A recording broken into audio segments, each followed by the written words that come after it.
Go ahead and start recording. So guys, we are venturing into new territory today. Buckle up, right? We're going to be talking about qualitative research, okay? Super fun. So before we do that though, I'd like to start class with a dad joke because we can. So here's the dad joke for today. I think this is the first time we've done this. How do you cut the ocean? With a seesaw.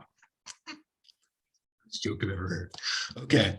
All right, guys. So qualitative research, here we go. What we're going to do is we're going to go through a very brief overview of qualitative research today, right? And then we are going to, I'm going to take you guys through an example, actually, of a qualitative project study to kind of see what this looks like actually in real life, okay? So here we go. What in the world is qualitative research? Why do we care, right? So qualitative research is really another branch of research that really was first utilized in a lot of the social sciences, psychology, sociology, those types of things, but has also started to find its footing, obviously, in healthcare and exercise science as well. And it's a little different, right? Still very much a scientific process, but it is something that has very different principles attached to it. And we'll get into that. Okay. All right. So qualitative research, friends. Okay, this is a humanistic branch, by the way, of research. It's the nicer branch of research that focuses on the lived experiences of its participants, right? The reason why this is important is because we've come to realize that people, right, as people, all of us have collective experiences, right? In some way, shape, or form, all of us experience those types of things, right? In various areas of our lives. So what we've come to learn and know is that if we talk to, any number of people, maybe in a specific population or that have a specific condition of interest, or maybe that live within a certain community, right? We are going to ultimately hear similar stories when discussing one issue or another, right? And that's something that is very common. And it really gives us a foundation to be able to study maybe larger problems in depth, right? So some characteristics, though, of qualitative research is that this is actually it's much less, really objective in nature, and the focus really is on people. So the data that we're analyzing actually in these studies is words, it's text, right? It's what people say, it's the words that come out of their mouth, right, and their actions. Right. This discovery, much like the observational studies that we learned about a little bit, take place in the natural environment. Right. We're, not entirely interested in manipulating variables. We are simply letting things occur naturally. Right. And making observations. Sample sizes are generally very small just to make the data more manageable. And generally speaking, right, we often tend to try to be very systematic about how we conceptualize these studies. But depending on how we recruit participants, right, the sampling itself can be very flexible. And we can have, as little as a few participants, maybe three to five, to as many as, 40 or 50 within a qualitative project. And the goal, right, is to really provide, to have our participants provide rich descriptions for us in the data, right? And the goal, right, as we're working through this data, is to identify themes in our data, in the words that we have in front of us, right? And then from those themes, we build theories, okay? And so the goal, right, of analyzing data, of talking to people with qualitative research is data saturation. Okay, we want to achieve data saturation. What does that mean? Data saturation essentially means that when we talk to a number of people about a specific topic or issue, that we notice that all of them begin to tell us the same thing and that our data is repeating itself. It's at that point that we know that we've achieved what's called data saturation. Okay, so super fun. Okay, so just, a couple quick comparisons, obviously, things that you'll notice. when looking at quantitative versus qualitative studies. In quantitative studies, obviously, we're going to refer to the people that we're doing the research on as subjects, generally speaking. We also refer to them as participants, but in qualitative studies, we generally very directly refer to these people as participants. And so with quantitative studies, we're typically doing an experiment or some sort of observational study or trial, right? Whereas with a qualitative study, we're simply looking at observations in the natural environment. Data are very objective and typically measurable in quantitative studies, whereas with qualitative data, that data is by nature very subjective, right? And the data itself is the text, it's the words, right? It's not necessarily numbers or anything that we can measure. So clearly, with deductive reasoning, as seen in quantitative studies, man, we keep dropping like flies. We're losing people left and right. This is just apparently that much fun. So obviously, with deductive reasoning, with deductive reasoning, we are making specific assumptions from a general principle, whereas with inductive reasoning in qualitative studies, we are noticing specific events, right, and making generalizations about those events, right? So, but believe it or not, there is definitely an interplay between qualitative and quantitative research, right? That does exist. So ultimately, right, when we talk to people, those lived experiences produce new data, right? And then as we test those data, right, and we attempt to develop themes, right, and we find themes, and those studies are conducted again and again, right, we develop theories. And then in development of those theories, we can then take a theory and attempt to essentially design a measurement scale, right, and or maybe even an outcome measure that's going to help us provide a quantitative measurement to that data, right, to that theory or that theme that we've identified. So, all right. But really, qualitative data really does go through a series of scientific analysis when that data is actually analyzed, right? And so, for example, there are, believe it or not, different things that we can utilize when analyzing qualitative data that will help us to determine whether or not the data is consistent and whether or not the themes that are being identified in that data are in fact consistent as well. So the first thing is member checks. And I'll define this obviously later on in class, guys, but this is just an overview. Excuse me. So with member checks, right, this is where we bring the people back in that we have interviewed and we have them read a transcript of the words that they provided to us in the interview to determine if in fact the data that we have collected based on that interview is indeed what was intended by what they were telling us, right? Obviously in the in the peer review process, we will also have maybe other researchers that we're working with on a similar project that will examine our data, right, that we've collected to determine whether or not our study meets, is actually studying the same thing and utilizing the same criteria, right? And then last but not least is triangulation. So triangulation involves obviously, again, the use of a team of researchers who will go in and will review one another's data to attempt to determine whether or not the themes produced from that data are consistent throughout. And then based on that data, the research team, through the process of triangulation, will produce consistent themes that are expressed in the results section of these quantitative papers. Okay. So obviously, right, in a brief overview, right, so what we're doing is we're collecting the data, right? We're working to achieve data saturation, right, to where we're getting the same story again and again when, by, interviewing different people.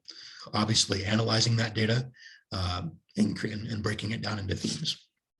Okay, so that is obviously, it's a very brief overview, but what I want to do now is I want to actually show you guys an example of a qualitative project that I did a few years ago.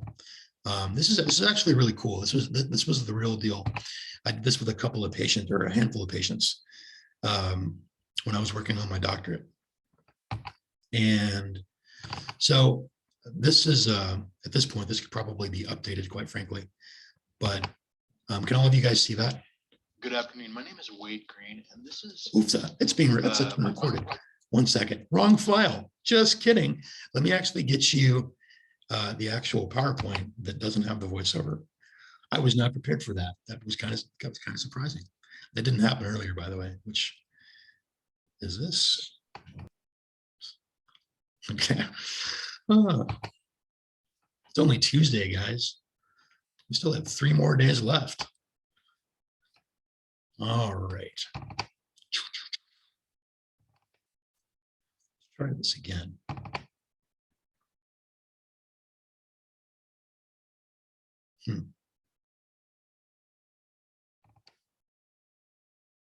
Okay, what I'm going to do is perfect. I'm going to stay out of presentation mode because I think that it's just going to be better that way. Because the second I hit presentation mode, I'm going to start talking, and that's going to be just awkward, I think. So ultimately, right, what we looked at, or what I looked at in this study, right, was the concussion symptomatology experiences, an impact on health-related quality of life in collegiate athletes, right? So let's just kind of talk about this a little bit. Make sure that doesn't. Okay, good. It's not playing. Good. All right. So ultimately, what kind of the impetus behind this project, a lot of times, kind of trying to track, right, symptoms after concussion generally comes down to using a numeric scale. And these are often come in form of, instruments such as the SCAT-5 and other tools that we utilize in concussion assessment, as well as neuropsychological testing and balance assessments, right? But the one thing that we really kind of lack in concussion research is actually talking to patients about what it is they've actually experienced and and how those symptoms actually impact their quality of life. So what we did here, and I'll actually go ahead and just kind of scroll down a little bit. Okay. So ultimately, the goal of this qualitative research study was to investigate concussion symptom experience, right, and its impact on health-related quality of life via semi-structured interviews. So the research question that I had in mind here was, how are concussion symptoms experienced among collegiate athletes, and how do they impact the construct of health-related quality of life? Okay, so as a part of this study, we had 3 college-age student athletes with a history of concussion that participated, and we did 3 face-to-face semi-structured interviews, and we obviously, protected the identity of our participants with pseudonyms, and then we also recorded the interviews with written consent also from the participants. So we used and we'll actually get into this later on in the class, but we used a sampling technique called maximum variation sampling. And so we wanted to try to kind of capture symptom perspective from as many, kind of as broad of a population as possible. So ultimately, we had 2 males and 1 female that were included in the study. Okay, so. And we actually go through here and we have our pseudonyms and we actually, listed demographic data. We have Doug. Doug's a guy, 18 years old, plays football, and has had 3 diagnosed concussions. Okay. Then we have Joe. She's 20 years old and plays volleyball and track and runs track and has also had 3 concussions. Right. So, and then last but not least, we have Adam. Adam's 21 years old, plays football, and has had 6 diagnosed concussions, right? And so we have our obviously average mean and standard deviation, and obviously average number of concussions with standard deviation, okay? So here's the deal. So we used the phenomenological tradition, and we'll talk more about that later as well. But ultimately, what we wanted to do is really attempt to really get behind and try to really undergird and get an understanding of what the experience was for these patients, right? So let's just kind of go through some of these results, right?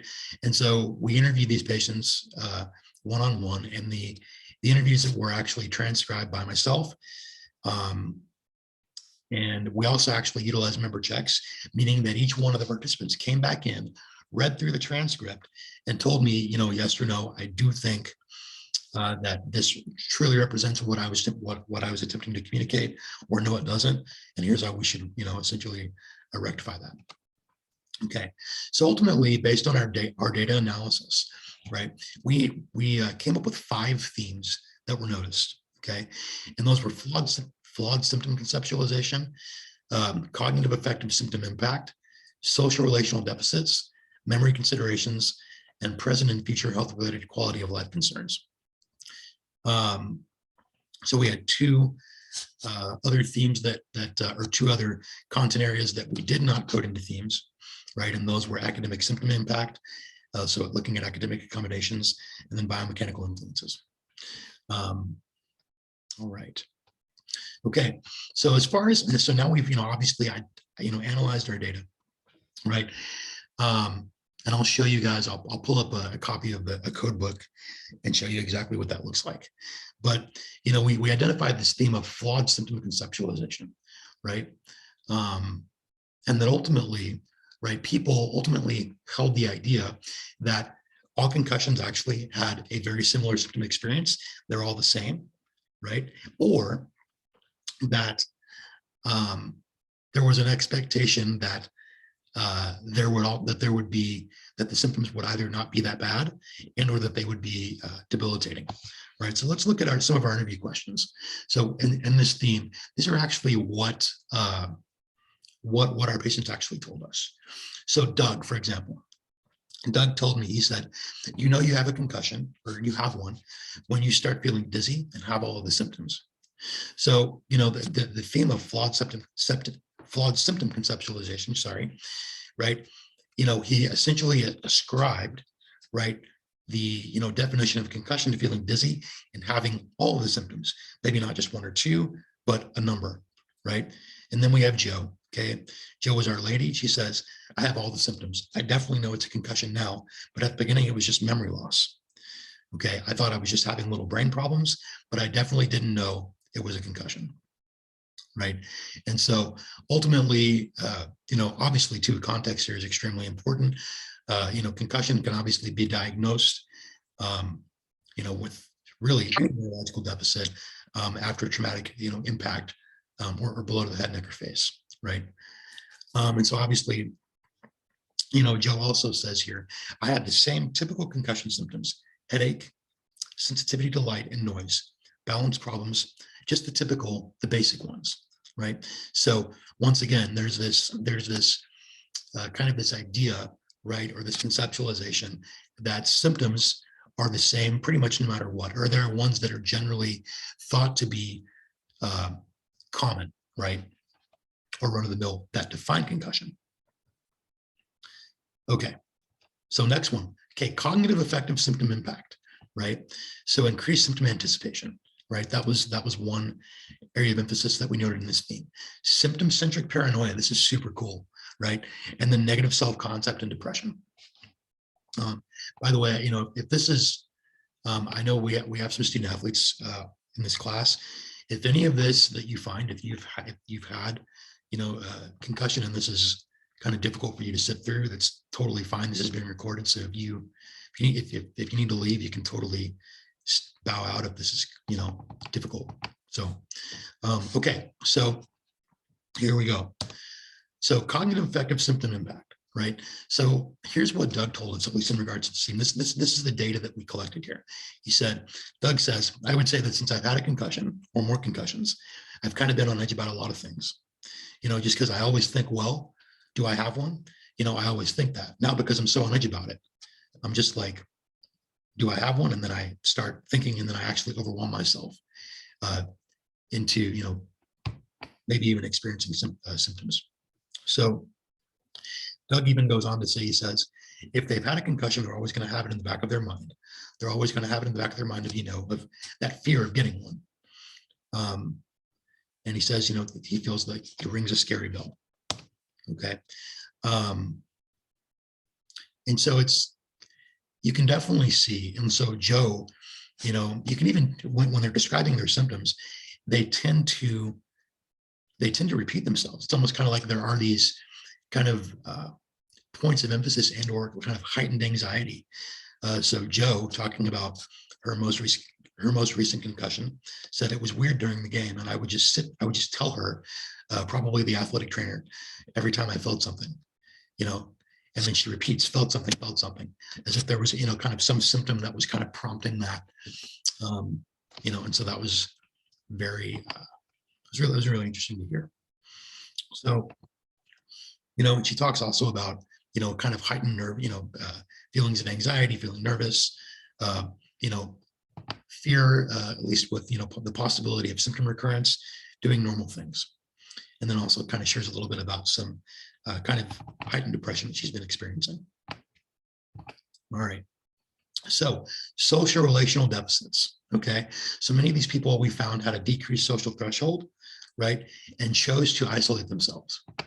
Okay. So Doug says, during a concussion, I'm very to myself. I don't really converse with anybody, right?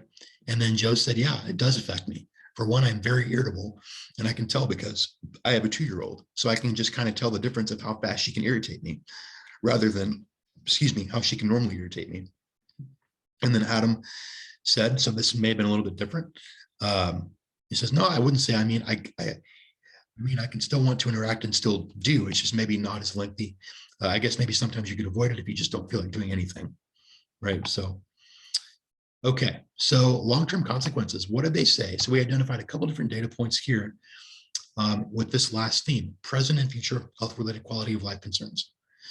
So there's fear of long-term consequences and fear avoidance of symptoms. Okay, so for example, Doug expressed concern about potentially being affected later on in life and having lasting symptoms. And then Joe, also shares about her concussion, that with her most recent concussion, the third one that she had experienced, that even going, just walking for a long period of time was too much for her. Even doing things like bending over to pick up her child, right? So things that she would consider normal that weren't typically a problem were a problem. And then obviously there are, potentially some behaviors that could potentially be, thought of as catastrophizing.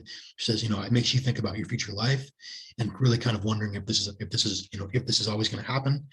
Am I going to get concussions so easily all the time, or will I ever be back to normal one day? Right. So these are definitely concerns that she had. So you guys can definitely see, right? The qualitative research is super different, right? It's not like a lot of what we've been learning about, right, over the past several weeks, right? So this is very much a different animal, so to speak. Let me actually share with you guys the code book and just kind of walk you through a little bit of the data analysis. Okay. So let me share this so you guys can see it. All right. So you can see how we essentially took data from the interview, right? And we actually kind of developed these preliminary codes, right? So, and we actually color coded the participants as well. So ultimately, took the raw data. The next column, we broke down essentially the raw data from the interviews, and kind of developed a keyword next to that, right? And then we further took those keywords and broke them down, right, to further kind of develop a code, okay, or like a final code. All right, and you can see how we kind of worked through that a little bit, step by step. Okay, and that is how we developed our themes for qualitative research.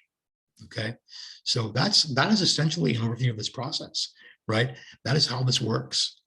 So I know that, hopefully this is something that is maybe a little bit kind of a change of pace for you guys. I know that, you guys are probably still working through lots of different things stats wise with Dr. Otto right now, but yeah, so this is just a brief overview of qualitative research. we'll get into more of the nuts and bolts of this over the next few weeks. By the way, guys, and I do apologize for this. Your tests are almost done. I'll have those uploaded by tomorrow morning. I'll have those graded on Moodle. So I'm almost finished, and I'll get those grades entered. But that's all I've got, guys, for today. Any questions at all before we call it a day?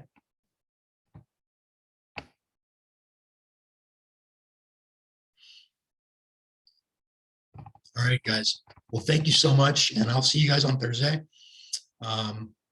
And have a good Tuesday. All right. See you next time. Thank you. Bye, guys. Thank you. Yep. Thank you.